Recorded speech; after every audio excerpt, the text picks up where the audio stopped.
Today we're talking about my favorite subject, and which is conducting market research to grow your business. And we've talked a lot about this already in the group, but I want to touch upon it again because I think this is such an incredibly powerful tool that you have at your disposal that costs you next to nothing, and sometimes you can even do it for free, that if you just commit to this process would enable you to make incredible leaps forward within your business and on the type of products that you're going to be creating, and getting a story backing your product that your customers are going to get really excited about. So I'll jump into story a little bit more. Story is a really important thing today, and I want to tell you a bit of a story which, Rich, you'll probably recognize this story because I'm going to use a story from my time at Smoothwall around one of our most maligned products that we did have, which we managed to turn around. So I talk a lot about research. And if you sit down with me for a product strategy session where we look at your business and we say, this is what you're doing, these are your struggles, how do we solve those struggles? 9 times out of 10, the thing I'm going to tell you is that you don't currently know enough about your customers, what they want, what they need, and that is why you're struggling to make the progress in your business that you want to make. There is this knowledge gap between what you think your customers want and what they actually want. And if you really understood that, you would almost not be able to help but create a product that sells like hotcakes, going out faster than you can usually keep up with demand. That is the sign that you have found what's called product market fit. You've understood enough that you've created the innovation the market is demanding, and it is going to pull that out of your company by hook or by crook, and sometimes it can actually pull it out of your company so fast it sends you out of business because you can't keep up with the demand. How did I discover this power? And I want to tell you this story about the early stages of my career and how I really started to get focused on this idea of research being a tool that you can deploy that allows you to outcompete almost any of your competitors and solves a lot of the problems and risks that you're going to be facing as an early stage business. So back in 2018, I'd spent 3 years being what's called a user experience designer. For those of you who don't know, I was designing and helping support the build of business to business, web-based software as a service products, right? Mostly in the edtech sector, but I designed a few things like fitness apps, restaurant management apps, at an agency where people would come to us with wild ideas, and whether they were good ideas or not, we would build them.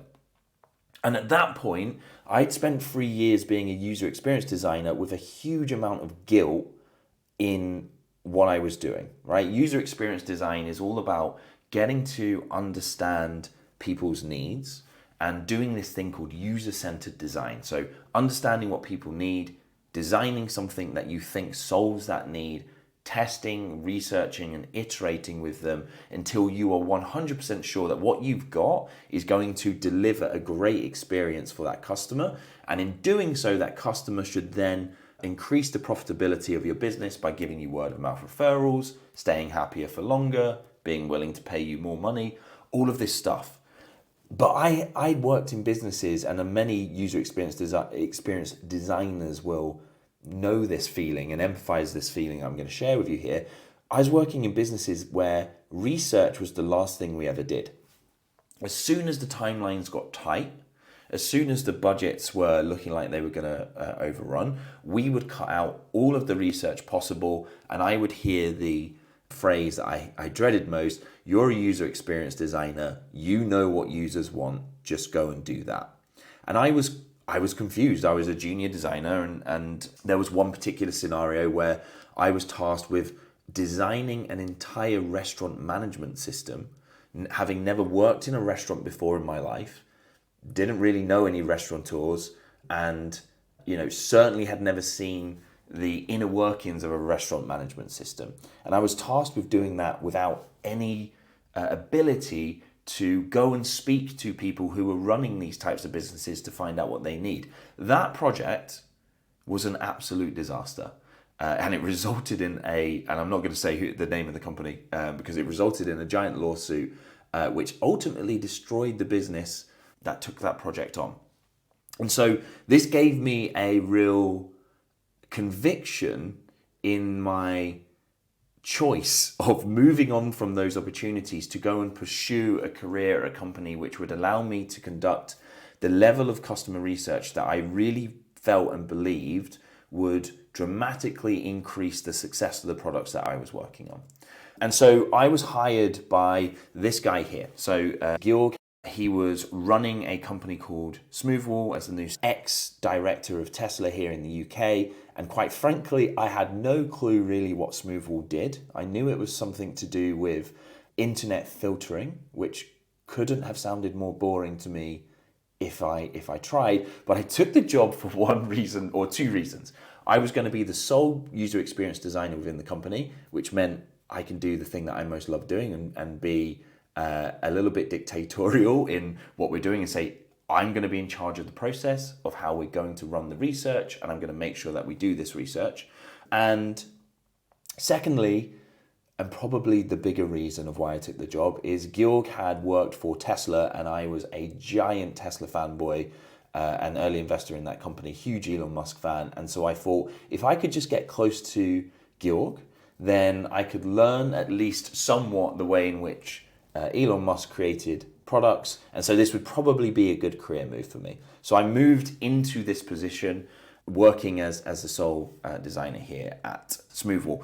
And, that went pretty well for about 12 months, right? We were creating products. We were developing new stuff for our customers. I was able to do some research with our biggest users of those platforms. And we had created some innovations that I was quite happy with, right? Things seemed to be going well, and I'd escaped this hell of no research into this kind of mediocre position of some research some of the time when I was allowed to do it. And then this happened. Who remembers early 2020? So I'd been working at the company for about 12 months at this point, still living up in Leeds, and COVID hits, right? And I think the world is ending at this point. The industry that we were working in had changed massively. Schools were suddenly having to do all of their teaching through technology in a remote basis.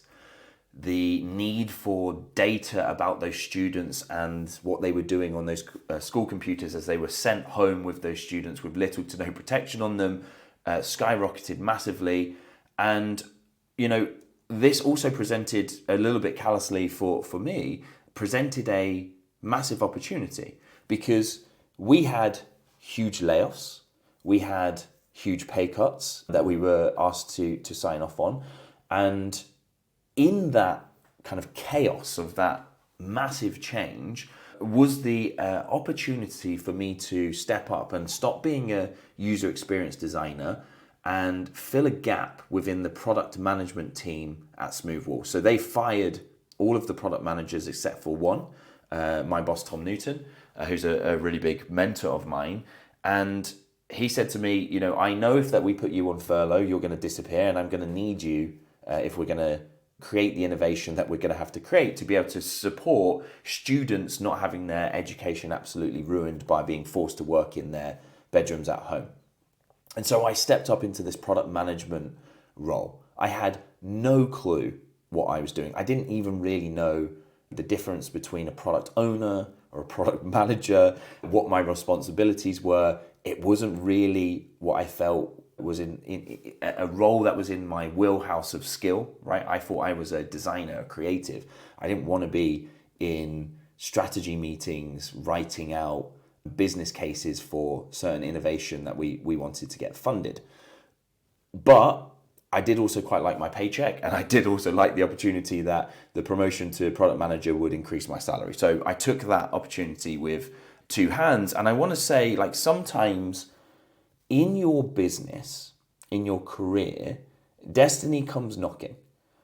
And when destiny knocks, I really hope that you listen, either by mistake or purposefully. There are things people are telling you in your interactions with your customers currently, every time you speak to them, they are probably telling you things that if you just listened to and really thought about, you would be able to unlock insane value within your business. You would be able to create a product which would be a wild sellout success. But you have to listen. And this is what this story is really about, is the insight I got, is that by stepping into this role, it gave me the opportunity to listen to something which has now been the basis for everything that I did within this role, which I'm going to tell you the story of the product that we created out of this moment of destiny. But it's also formed the basis for my career now. The book that I've been writing, the talks I give this group, is all coming from this moment because I chose to listen. So I step into this role and all eyes, it feels like, are on me within this company, at least within the product team. We have someone who has no experience in this role. We have a moment of life and death for the company, really. Like, I think there was a couple of moments there really where this business could have gone under with its financial situation. And they had decided to give me the worst product that we had ever decided to launch within the business. And I'm going to say that with all the love and respect in the world for the team that have worked on this before, but they were putting a super difficult situation, right? This product had spent over £400,000 on its development effort, right? We were in a minus £400,000 hole. It had spent 2 years in trying to, by hook or by crook, get one single customer to reach into their pocket and pay for this product. And the problem, as I saw it, is what we were building, those customers didn't really care about. And, I felt like the business felt like this was a safe place to put me to alleviate some of the burden on my boss, Tom, because I couldn't really make this situation any worse at this moment in time, right? They were probably going to kill this product off in a couple of months, move the team around, get them to focus on more profitable ventures. But then something really fateful happened. We decided to run a hackathon to lift people's spirits, essentially. We took away quite a large chunk of everyone's salaries and we decided to replace that with fun things like hackathons in this moment in time. And in this hackathon, I said it would be a really good idea if we brought our customers into the business. They could participate in the hackathon with us, and we could do this really customer-centric style of development that, if they had input on the product that we were creating, surely we'd create a better product.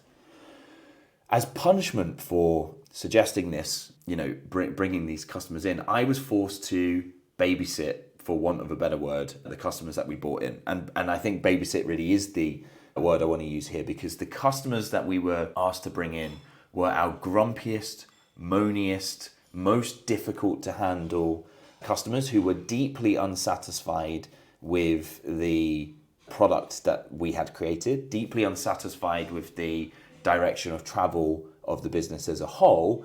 And so I got to sit and listen to this small team of IT admins moaning at me for 2 days. But I decided to listen. I decided to try and make the best of a really bad and, quite frankly, laborious situation, and get very curious and ask them conversations about the problems that they were raising. And what they raised to me essentially was a story of a opportunity of progress that they wanted us to make to create a product that they could actually love and use. And so what they told me was this: we were creating a data analytics and reporting platform called Cloud Reporting at the time.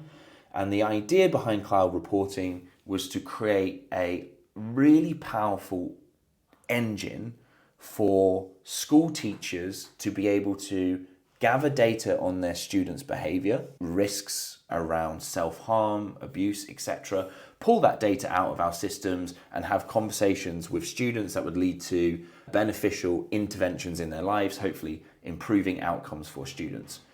But the people we had designed this product for hated that vision because in their mind, they had nothing to do with safeguarding of children. The people who were in charge of safeguarding those children are a certain type of teacher called a designated safeguarding lead. And the designated safeguarding leads could not understand the system we had created. It was too complex. It was too burdensome. It spoke to them in a manner that was too technical. And so they rejected using it. And in doing so, we'd kind of created a bit of a war in schools up and down the country where teams of IT admins were being pulled in to run these reports on students, humanize the data so that a teacher could understand it, transfer that data over so that the teacher could do their job. And by the time all of that had happened, weeks had passed, bad things had probably happened to those students that could have been prevented in the meantime, and lots of frustration had been created in the process.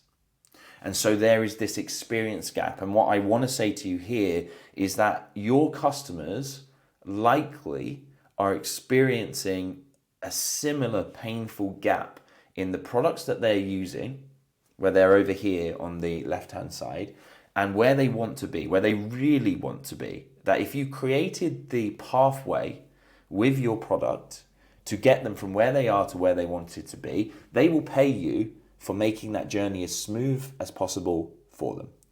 And so when I heard this tension that was existing, I knew that this might be the very thing that made my career and made me a good product manager after all, because this presents opportunity. This is where money is made.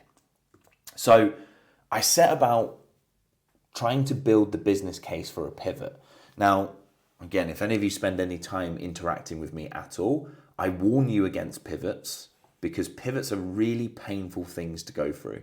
When you're trying to pivot your product once you've built it, once you've invested money in writing the code or building the features out, it's really painful to go and rip all of that up and change everything that you're doing to do something new. Right? So you want to be very careful with the pivots that you make in your business. You do too many pivots, you can actually kill your business because you run out of money to try and make that work before you find the right path. But I set about building this case for a pivot. And I said, what we need to do is undo the last 2 years of work and create a new version of this software, which needs to be dramatically simpler. It needs to be way less complex. And it needs to be focused on a completely different buyer persona within these schools. And quite frankly, COVID is raging, the business is on the line, the exec team are very reluctant to invest any more money into a product that's already cost them 400 grand, 2 years of time, and hasn't earned a single penny yet, not a single paying customer. So I had an uphill battle in getting buy-in for this pivot. I had a few meetings with the exec team and really was bounced away and told to, maybe don't rock the boat so much, Lee. We didn't really want you to do that when we put you in this position. What we wanted you to do was just business as usual, maintain the team, we'll decide what to do with the product. I wasn't really going to listen to that because now I had the power of a story of disruption in my head. I had heard something that our customers needed, that I knew they wanted, that I knew if we did would create an awful lot of good in the world and help an awful lot of children. I couldn't take no for an answer at this point. So I needed to go and build the business case. I needed to go and build their confidence that I wasn't insane, that this was actually something that represented an incredible opportunity. So I went to validate the trend. And here is something, another insight for you in this journey that I've been on, that I want you to take away is, as you go on your own journey of discovering the pains that your customers are suffering from, this experience gap that they currently have, never, ever just listen to your loudest customers. Your loudest customers might be complete weirdos. They might have very unique needs and requirements that if you listen to, you'll build a product that builds you into a corner and actually chokes off the innovation that you could have made before you really got a chance to get going. So you have to validate the trend. And this is a graph here borrowed a little bit from the Nielsen Norman research group, who is talking about usability problems that they're discovering, in which they say you have to have a minimum of 5 conversations to start identifying trends. But very quickly, over 5, the payoff of adding more and more conversations into this research process starts to diminish, right? It gets harder and harder and harder to have, 30, 50, 100, 1,000 conversations. And really the insights that you're going to discover start to drop off, because after 5, you've started to discover a story. You've started to discover the trend. And really all you're doing after that point is validating it. I set about and I spoke to, I think, 25, 30 schools up and down the country to validate this trend. And lo and behold, when I spoke to them about the story of this tension, of this experience gap, they all agreed this is something that had been suffering from. Others, some more than others, but it was all that they had been experiencing from the same issues, the same frustrations, and that built conviction in my mind. And so I offered them something, and actually before we get into what I offered them, if you're going to create something great and something remarkable, if you're going to create a product which your customers are excited to buy, that they'll tell their friends and family about or their peers about, you need to find a really big problem to solve. And it needs to be painful. And we talk about this a lot here at the Minimal Viable Launch with the customers we work with, where we say, this is your burning hair problem, right? I think I've talked to you guys about this before.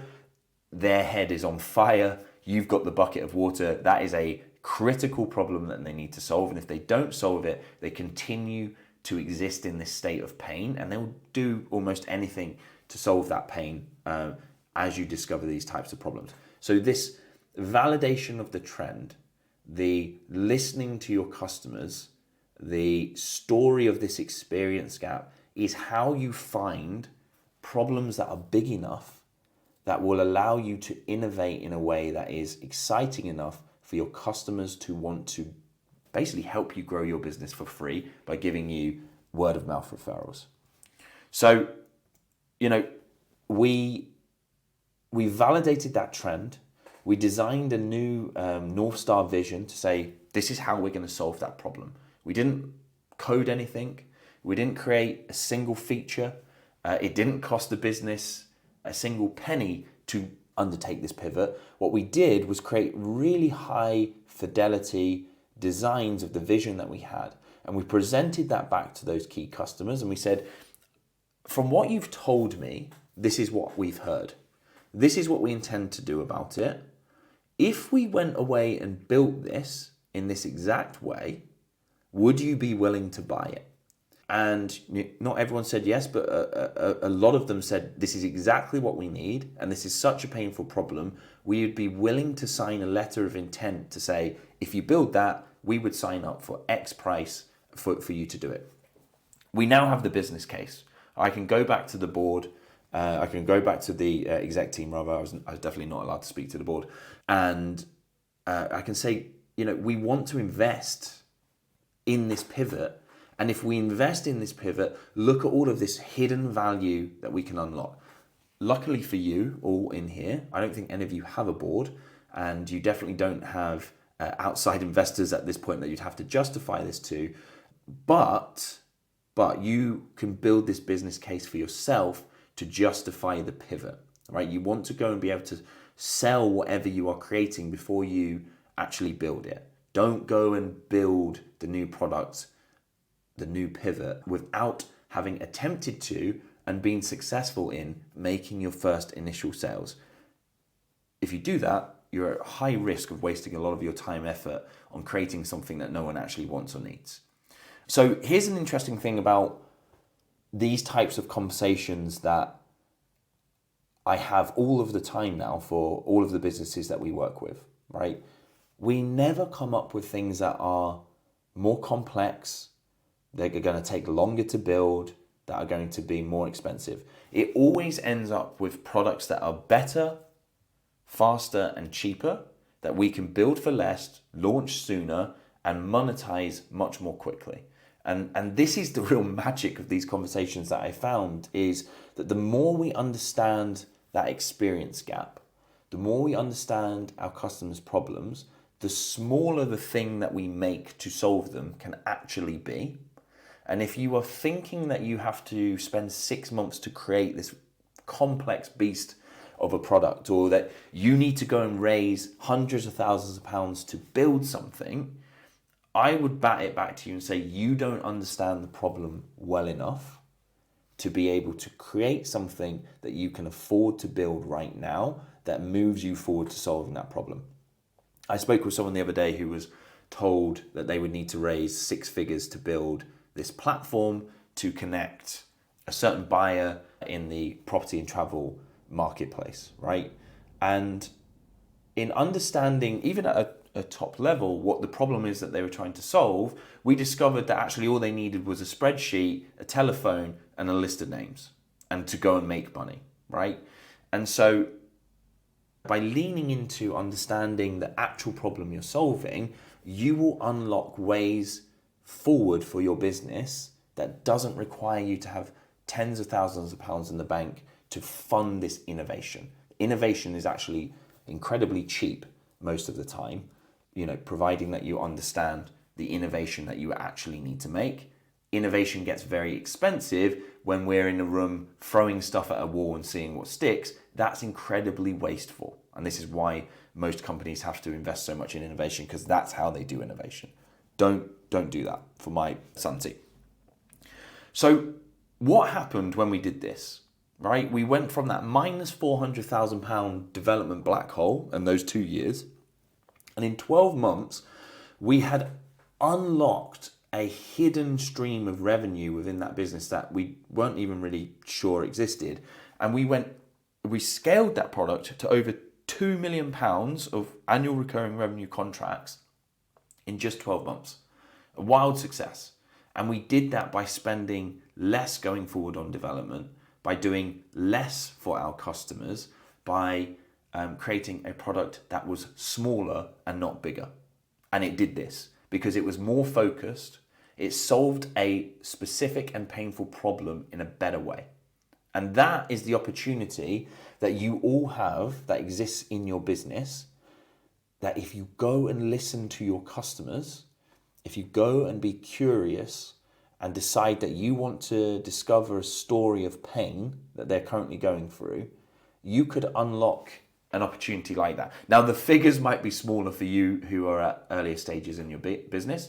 This company was already earning over £12 million a year. So, this is a significant amount of money, but it's not an absolute game changer for them.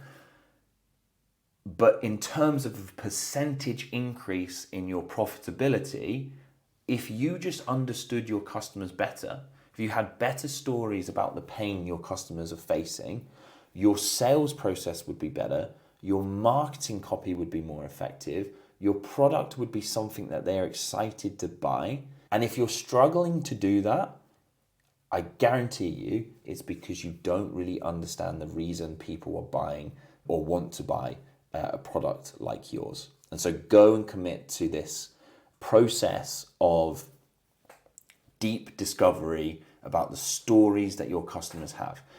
It's free to do. It's really simple.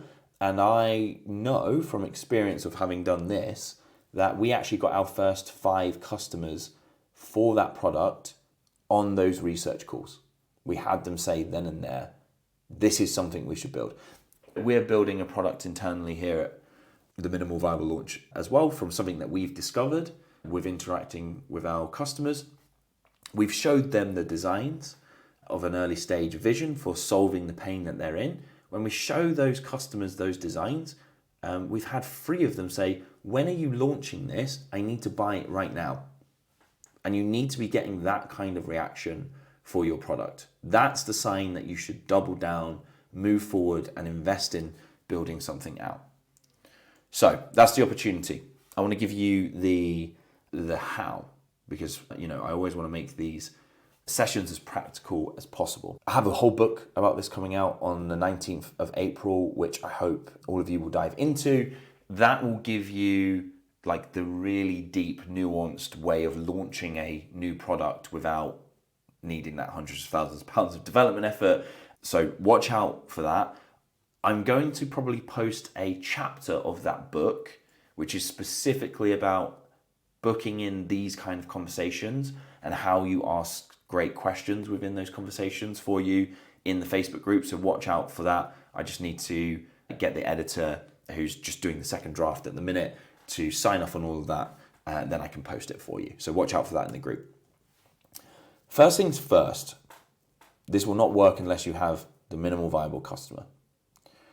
A lot of you, when I speak to you about your businesses in some of the kind of one-to-one sessions that we have on the side, are way too broad in your focus. You are creating products that are almost for anyone.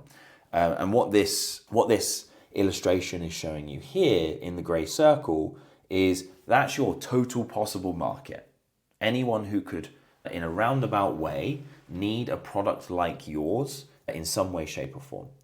And if you try and build your product focusing on that market, it will be far too diluted. It will not excite anyone, and you will come up with a product that you are getting the fear in the pit of your stomach about building, because you're saying this is going to cost hundreds of thousands of pounds, if not millions, to build, because it has to do X, Y, Z, and a million other things. That is a clear sign. If you're not able to move forward without raising that kind of investment, it's a clear sign to me that you haven't nailed your minimal viable customer, because you're building for a market that's too big. Inside that giant total possible market, you have mini markets that exist that you can discover and focus on. And so you might have a slightly larger market. Those are like the people who would be apathetic to what you are creating, where they're like, yeah, it's kind of cool. Maybe I would use it. But they don't give you that visceral, I need this right now, hurry up and build it so I can pay you for it. We want you finding customers within your market, within your network, who are going to tell you a story about the pain that they have, who are like, I need this, please go and solve it for me. And when you do that, your ability to scale your business becomes so much easier. And I talk about this in the book, of this idea. If I was to hold a piece of paper out in front of you and say, put your palm out and try and push through that paper, it'd be really difficult for you to do that. It'd be really difficult for you to do that. But if I was to say, put one finger out and try and push through that paper, that sheet of paper would tear right in two, because you're being more focused at that point. And focus down on a niche problem for a niche type of customer is how you're going to get early traction. And it's frustrating because everyone tries to build the product in this way where they're doing it in a dissipated, spread out manner, where it's kind of like whoever comes along and kind of wants my product, I'll probably sit there and listen to and see if I can help them in some way, shape, or form. It's a really frustrating way to try and grow a business, because it will always feel like no one really cares about what you do. And they don't really care about what you do, because you haven't built something for them. You've built something for people kind of like them. And people really want something that they feel like is specifically designed for exactly who they are. So first things first, get very specific on who you do what for. It's so important. Once you have that, once you feel like you have a niche focus, you should be able to build a list of these people. And this is a sign of whether your focus is niche enough or not, is could you go and build a list of 20 people that you could reach out to in the next week to offer a conversation with? You're not trying to sell to them. You're not trying to market to them or anything like that. You're doing something which is deeply empathetic. You are trying to get them onto a call so you can learn about their lives, their problems, and the things that they really need solving that would make a meaningful impact on their day-to-day, ability to be successful in their role or make progress in their lives. So you should be able to build a list of 20 people that, as you focus on this, what we would call the minimal viable customer, becomes super clear in your mind. And if they're not super clear in your mind, you need to go back to this stage and get niche again about who it is that you're targeting. Because, when you're not niche, building the list in like LinkedIn Sales Navigator or going through your contacts and pulling out the people who match that gets really hard and you won't be able to do it. So this is the sign. Build a list of 20 people that match your minimal viable customer as closely as possible. And once you have that list, I want you to reach out to them with a very specific invite, right? This is probably a little bit too wordy. I put this together this morning, so I would say there's probably some stuff that we can chop out of this, but essentially, you're going to do a couple of things. You're going to message them in the way that feels most natural to you. If it's a friend or family member, you could WhatsApp them, you could voice note them, you could send them a LinkedIn message. It could be an email. It could be, probably like, one of those ways is likely how you're going to do this. You're going to invite them to participate in what you are building, right? And you're going to give them a clear reason why you are inviting them. And you're going to build their ego up of why their opinion is important, because everyone loves their opinion the most out of all opinions. And when we give a clear indication to people why we want to do something, we have much more success in getting them to do that thing for us. I mentioned this book a couple of weeks ago. You should all read it, Influenced by Robert Cialdini. He talks about this most powerful word in the English language that we can use when we're asking people to do stuff for us is because. And they run this experiment of, could we cut in line? Could this person cut in line? And what would give them the biggest chance of success of being allowed to cut in line? When they went up to the line of people, I think it was for a photocopier, right? This experiment was run a little while ago. When they went up to that line and they said, "Can I cut in front of you?" As you'd expect, most people were like, "No, like just wait in line. Why would I let you in?" They added one word, which was, "Can I cut in line and go in front of you because," that's the important word, "I'm in a rush." The excuse is completely invalid. It doesn't matter if you're in a rush, like there is a line, you should probably wait. When they added the word because, when they gave a reason for asking for someone to do something, the adherence rate to that request went up into the 80% range, right? 80% of people suddenly were like, yeah, you can just go in front of me because you're in a rush. So I want you to give these people that you invite to come and have these conversations with you the reason why you are doing it. And so you're going to say, I'm reaching out because we're building this product and we're looking for people who have experience using the name of the product that you're building, who encounter the problem that you're trying to solve. And you are going to blow up their ego massively. And you say, I'd like to invite you to participate in our research because we feel that your expertise in whatever area of expertise that they have helps us significantly improve the products for others just like you. I've used variations of this message now for all sorts of different personas, from students all the way up to brand managers for companies as big as Columbia. It works like a charm every time. We usually, for those people who are much more senior, we usually accompany this invite with something that's very important here at the bottom, which is we're going to pay you via an Amazon voucher. Some of you might be rolling your eyes right now and saying, I'm not paying for people to come speak to me about my product. But I would highly encourage you to think about, giving a 30, 50, 250 pound, depends on the kind of persona you're trying to recruit, Amazon voucher, because the value you can unlock in these conversations is mind-boggling. If you find the right story in this conversation, if they divulge something to you which allows you to innovate in a way that is very compelling, they will unlock hundreds of thousands, if not millions of pounds of value for you in your business that is an incredible return on investment for a £30 Amazon voucher. You might just close your first clients in these conversations as well, in which you'll earn back that £30 Amazon voucher in no time. So you're going to send these invites. You're going to book 5 conversations with people, because you're trying to remember, you're trying to validate that trend. One person is not enough. We nearly went very wrong in the product that I told you about. It was a data analytics platform. And one of the first teachers I spoke to about their problems in this area just so happened to be an amateur data scientist who loved complex data, who loved all of the struggles that we had created in formulating a great report within that product, because it just aligned with his hobby. And so when I spoke to him about this, he was like, no, this is great.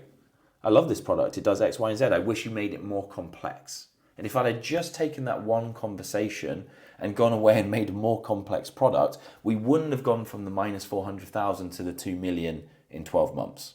Because when I then went and spoke to the other 19 people, I found out that he was a complete outlier in his requirements. And so please do not just stop at one customer. You have to push through to 5. I would encourage you to push through to 10 if possible, because in doing so, you'll find the repeating story, and you will get to the point in which you know enough about your customers, because when you ask them the question, you know what they're going to say. You start being able to predict what their answers are going to be, or what their problems are going to be, or what their frustrations are. And this is why it's so incredibly powerful, because once you can predict those things, you start to be able to say that you know this problem better than your customer even knows this problem. You start to be able to create marketing messaging which resonates with them very deeply, where if you've ever had this experience, a product speaks to you on such an intrinsic level that you go, I have to buy this, because it's like it knows exactly what I'm going through. Every piece of copy is like a right hook from Mike Tyson, because it is speaking to their core issues. So you need to push through to those 5 conversations, validate the trend, go further. I think eventually for that product, I'd done over 200 research calls over the space of a 2-year period. This is why it's important to keep doing this as well as a cultural thing within your business. On the last week of my job in that role, I discovered a new innovation that we could have easily put in place that would have made the product experience significantly better, and probably would have unlocked an incredible amount more extra value that we could have tacked onto that product, so we could have charged a higher price for it. And I had done 200 conversations over 2 years at that point, and I was still finding out things that our customers were only just starting to share with us about the innovations that we can make. So keep this up through the lifetime of your business, because if you make this a core part of who you are and how you run a business, you will evolve your products constantly, and it will be very difficult to compete with you as an entrepreneur. These conversations are all about their problems. Remember, you're not asking them for what they think the solution is. They can't tell you. Because if they knew the solution to their problems, they would either go and have built it themselves, they might have found a product that already does it, or they have a workaround in place which is so good it's going to be very difficult for you to create something that outs that. But they are expert in their problems. They are experts in the pain they're facing, the frustration that they have, the thing that they just wish was bloody solved. So ask them about that. Interestingly, when you talk to people about their problems, they tend not to shut up, and you want them speaking. Because you've all seen this slide before. This is what you need to be doing in these conversations. You need to be listening more than you are talking. If you are telling your customers what their problems are and telling them how they need to solve them, you are missing an incredible opportunity for innovation. You are also probably leading yourself down an incredibly dangerous path, because, everyone's heard the Henry Ford quote, if I asked my customers what they wanted, they would have just said faster horses, right? I think people get that quote a little bit backwards around what he actually meant, but you need to let them allow themselves to articulate what it is that they actually want you to focus on solving. Because if you focus there, you'll have their interest. You'll have the ability to get them to reach into their pockets and pay for what you're doing.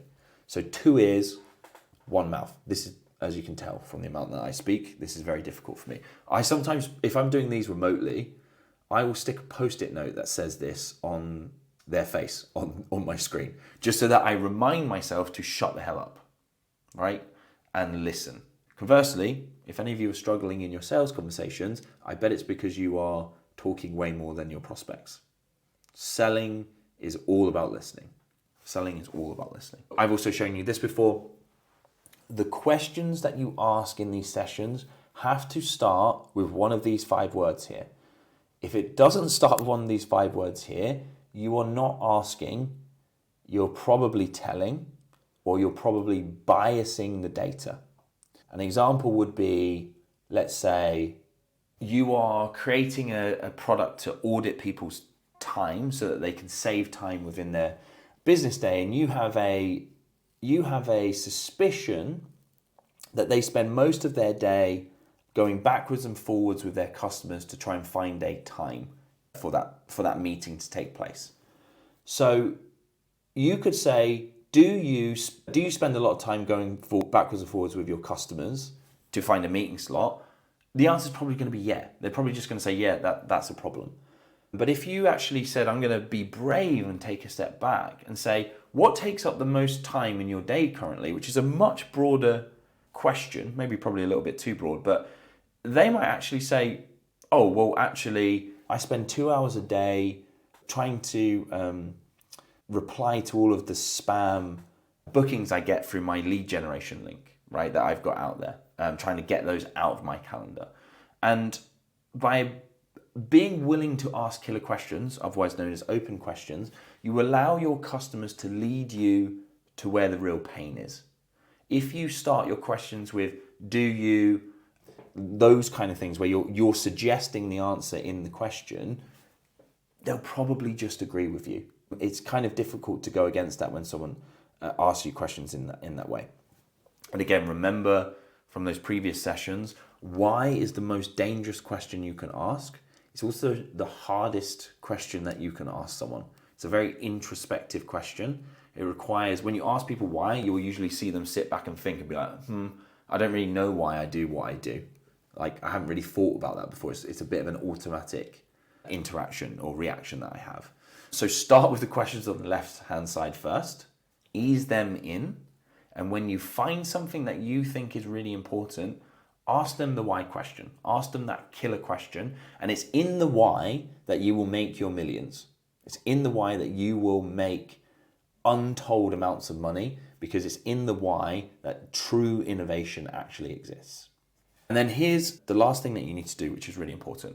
So you have these conversations. I hope to God that you recorded those conversations in some way, shape, or form, because you can create transcripts of them, put them into ChatGPT and get them to role play as your customers if you have to.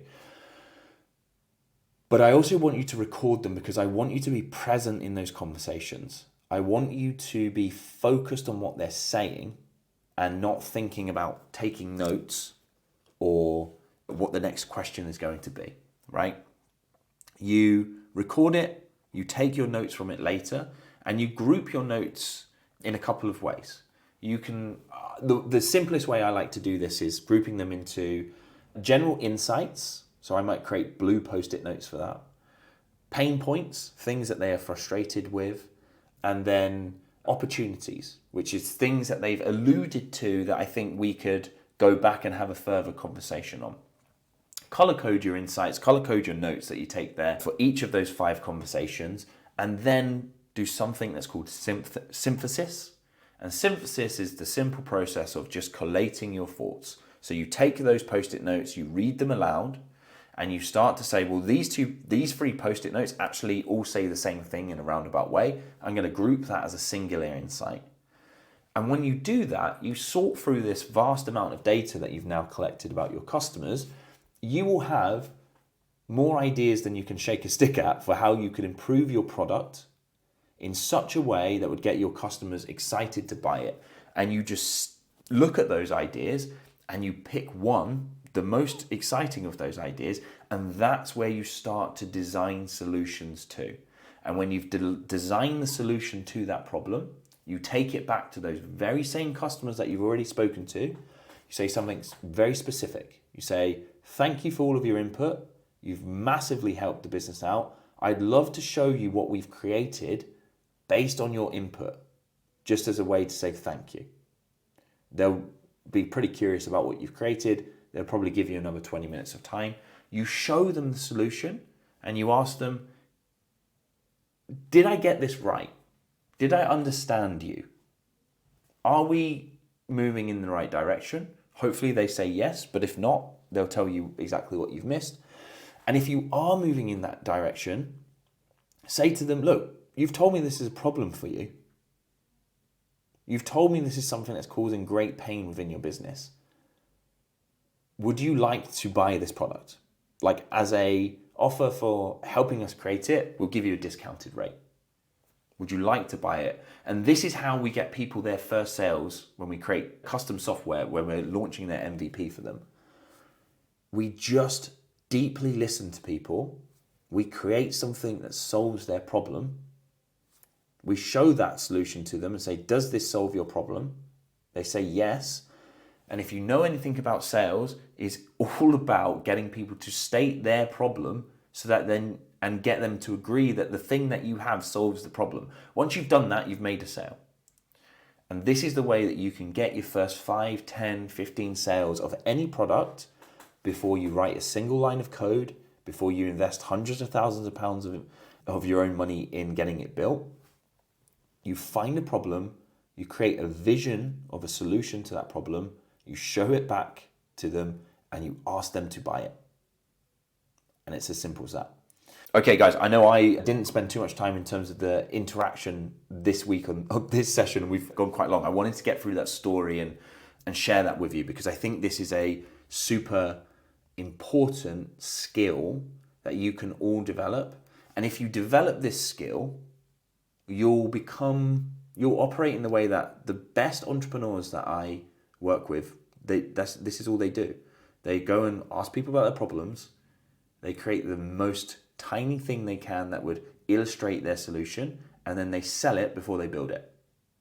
This is all they do. Don't spend your time building things you can't sell. Spend your time speaking to people about their problems and coming up with ways to solve them and seeing if they would buy those instead. It's much more productive.